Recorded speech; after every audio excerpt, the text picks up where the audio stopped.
Today, before we begin our mini-series on reading and writing in English, we're going to discuss how to read and why. So if you watched our series on world history, you'll no doubt remember that writing and the ability to read it are so-called markers of civilization. Now that's a really problematic idea. I mean, for one thing, great stories can have great lives in the oral tradition, but we privilege reading and writing because they allow us to communicate directly and transparently with people who live very far away from us, and they also allow us to kind of hear the voices of the dead. I mean, I don't want to get all liberal artsy on you, but I do want to make this clear. For me, stories are about communication. We invented grammar because without prepositions, we couldn't describe what it's like to fly through a cloud or jump over a puddle or Faulkner beneath the stars. Like right now, if I'm doing my job and you're doing your job, you aren't thinking about the fact that I'm contorting my mouth and tongue and vocal cords to create sounds that then exist as ideas in your brain. It's just happening. Writing, or at least good writing, is an outgrowth of that urge to use language to communicate complex ideas and experiences between people. And that's true whether you're reading Shakespeare or bad vampire fiction. Reading is always an act of empathy. It's always an imagining of what it's like to be someone else.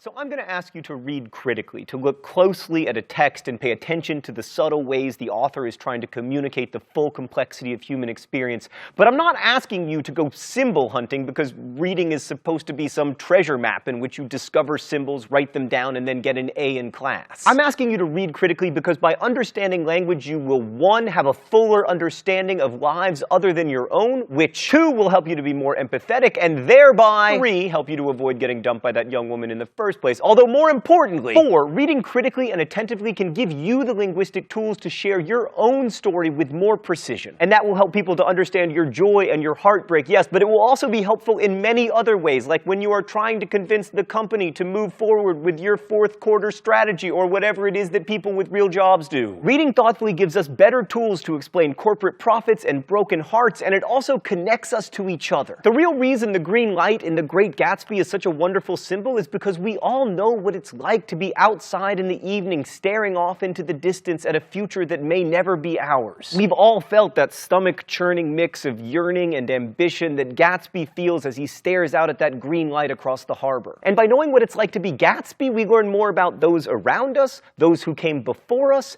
and we learn more about ourselves.